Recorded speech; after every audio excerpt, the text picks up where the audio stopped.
हाँ, तो आपको ए की वेलोसिटी का मीनिंग और बी की वेलोसिटी का मीनिंग क्लियर है बेटा आपको?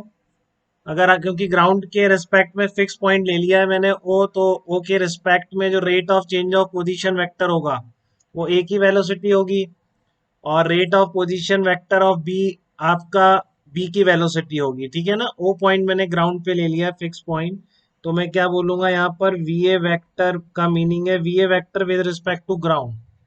We A vector with V A with respect to ground या ए की with respect to ground velocity क्या कहलाएगी? D R A vector by D T. ये कहलाएगी V A with respect to ground है D R A with respect to O. ये आप directly भी बोल सकते हैं D R A vector by D T, हमने आर ए वेक्टर ओ से ही लिख रखा है, D R A vector by D T. ठीक है? और V B with respect to ground क्या होगा? V B with respect to ground होगा D R B vector by D T. ये सब पता है आपको, ग्राउंड से देखने पर वेलोसिटी की डेफिनेशन यही है। ठीक है?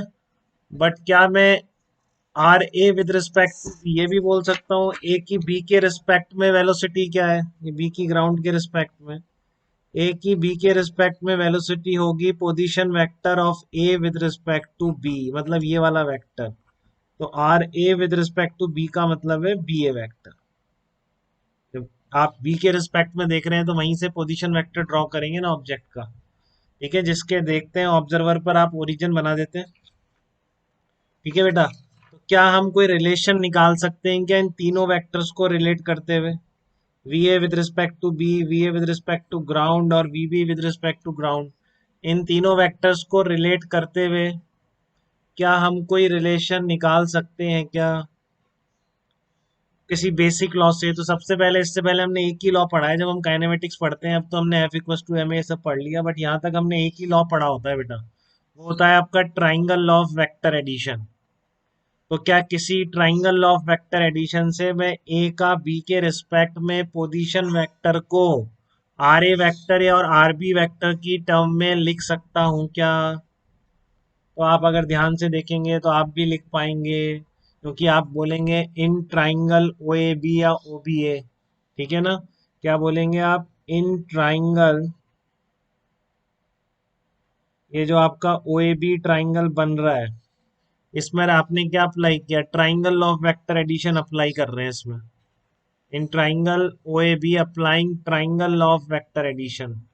तो आप क्या करेंगे अप्लाई? देखिए आप सीधा बोल सकते हैं ओ ए वेक्टर, यही होता है triangle law, this plus this, ये तो सबको आता है बेटा, इसमें किसी को भी डाउट नहीं।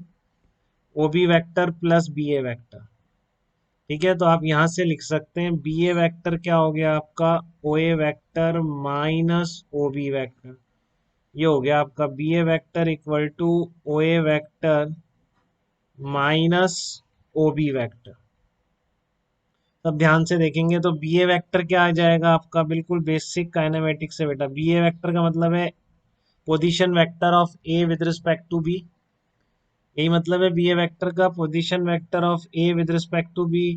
ओ ए वेक्टर कितना आ गया? R A vector. ठीक है? एंड ओ बी वेक्टर कितना आ गया? Minus R B vector. तो इस तरह से आ गया आपका position vector of A with respect to B है R A vector minus R B vector. कहाँ से लिखा? सिर्फ ट्राइंगल ऑफ वेक्टर एडिशन से लिखा और कहीं से नहीं लिखा। ठीक है? तो ये तो आपके पोजीशन वेक्टर में रिलेशन आ गया, हमेशा लिख सकते हैं बेटा आप ए का बी के रिस्पेक्ट में position vector of A minus position vector of B. ठीक है ना? क्योंकि कौन सा, ए का बी के रिस्पेक्ट में पोजीशन वेक्टर का मतलब ये वाला वेक्टर, और इस वेक्टर को आप क्या लिख सकते हैं? ट्राइंगल लॉ से लिख सकते हैं बिल्कुल। ठीक है? In terms of R A vector and R B vector. अब आपको वेलोसिटी निकालना है, तो कुछ नहीं है, आपको पता है कि ए की बी के रिस्पेक्ट में वेलोसिटी है। इस पोजीशन वेक्टर का differential D R A vector by D T का मीनिंग क्लियर है आपको, D R B vector by D T का मीनिंग क्लियर है, तो आप इसको डिफरेंशिएट कर दीजिए। ठीक है ना? इसको आप डिफरेंशिएट कर दीजिए, तो क्या मिलेगा आपको? D R A by D T equals to D R A vector by D T minus D R B vector by D T. ये मिलेगा बेटा यहाँ पर। ठीक है ना, D R A vector by D T minus D R B vector by D T. तो यहाँ तक कोई दिक्कत बेटा किसी को तो बताइए। तो अब आप इसकी जगह क्या कर देंगे, इसकी जगह रिप्लेस कर देंगे जो डेफिनेशन आप पढ़ रहे हैं। A with respect to B कितना आ गया आपका, A with respect to B आ गया A with respect to ground minus velocity of B with respect to ground. तो ये आपका वो वेलोसिटी वेक्टर का रिलेशन आ गया जो आप निकालना चाहते थे कि ए की velocity with respect to B क्या होती है, A with respect to ground vector minus velocity of B with respect to ground vector. ठीक है, इसी तरह आप एक बार और डिफरेंशिएट कर देंगे। अगर इसी तरह आपने एक बार और डिफरेंशिएट कर दिया, बात क्लियर है ना बेटा, आपको किसी दो वेक्टर्स पता थे, पोजीशन वेक्टर, ठीक है ना।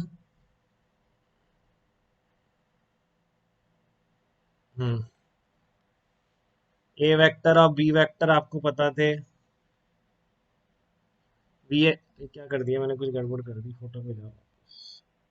हम्म, तो A with respect to B कितना हो गया, V A with respect to ground minus V B with respect to ground. तो आप क्या करेंगे अब, acceleration of A with respect to B भी ऐसे निकाल देंगे, फिर एक बार और डिफरेंशिएट कर देंगे। ठीक है, कितना आ जाएगा, D V A with respect to ground vector upon D T minus D velocity of B with respect to ground upon D T. ठीक है, तो क्या बन गया, acceleration of A with respect to B बन गया acceleration of A with respect to ground minus acceleration of B with respect to ground.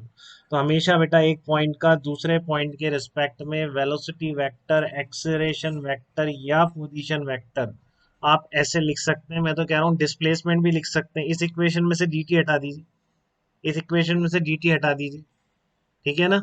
इस equation में dt हटाते ही क्या बन जाएगा, displacement of A with respect to B, displacement of A with respect to B minus displacement of A with respect to ground। ये सारी चीजें valid है, वेलोसिटी, एक्सलरेशन और डिस्प्लेसमेंट। ठीक है ना, ये क्या बन जाएगा आपका, displacement of A with respect to B बन जाएगा, displacement of A with respect to B. अगर दोनों चल रहे हो तो फिर आप ऐसे निकाल सकते हैं बेटा, दोनों का इंडिविजुअल का अगर ग्राउंड के रिस्पेक्ट में पता है तो एक दूसरे पार्टिकल के रिस्पेक्ट में वेलोसिटी, एक्सलरेशन, डिस्प्लेसमेंट क्या होते हैं ये सब बता दिया मैंने आपको।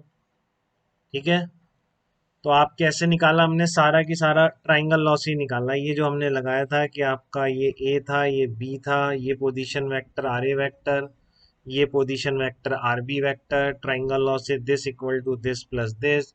एक बार डिफरेंशिएट कर दिया तो वेलोसिटी में रिलेशन, एक बार और डिफरेंशिएट कर दिया तो एक्सलरेशन का रिलेशन। ठीक है, अब मैं ये जरूर बताना चाहूंगा यहाँ पर जो आप ग्राउंड कराया आपने, ठीक है ना, इस सब जगह आप कोई भी दूसरा मूविंग फ्रेम भी हो सकता है, कुछ भी हो सकता है, तब भी ये रिलेशन सब वैलिड रहे। ठीक है ना, यहाँ पर कैपिटल एस कुछ कर देता मैं तो क्या फर्क पड़ जाता, मान लो ये भी मूविंग है तो क्या फर्क पड़ गया, ट्राइंगल लॉ वैसे रहता है, इसके रिस्पेक्ट में पोजीशन वेक्टर सब वैसे रहते। ठीक है ना, फिर आप दोनों की वेलोसिटी उस फ्रेम से लिख रहे थे, मतलब दोनों की वेलोसिटी वेक्टर किसी भी फ्रेम से लिख दो, तो रिलेटिव दोनों को सब्ट्रैक्ट करके आप निकाल सकते हैं। जरूरी नहीं है ग्राउंड है, 99% केस में हमारे लिए वो ग्राउंड ही होगा।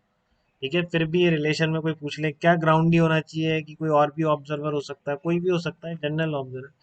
ठीक है ना, बस वो तो मैंने मान लिया कि ग्राउंड पर है। ठीक है, ये होने को कुछ भी हो सकता है, इसकी जगह कैपिटल हो, कोई मूविंग फ्रेम या कुछ भी हो सकता है। तो आपको ए की बी के रिस्पेक्ट में क्या याद रखेंगे आप, A with respect to ground minus B with respect to ground. जब भी आपको ये दोनों गिवन है आप रिलेटिव वेलोसिटी, रिलेटिव एक्सलरेशन ये सब निकालने में पीछे नहीं रहेंगे। बेसिस कहाँ पर है इन फार्मूलों का, सिंपल आपका जो सबसे पहला लॉ मैकेनिक्स का आपने पढ़ा, triangle law of vector addition, उसी पर बेस सारा एनालिसिस है। ठीक है, तो इन फार्मूलों के डेरिवेशन में बेटा किसी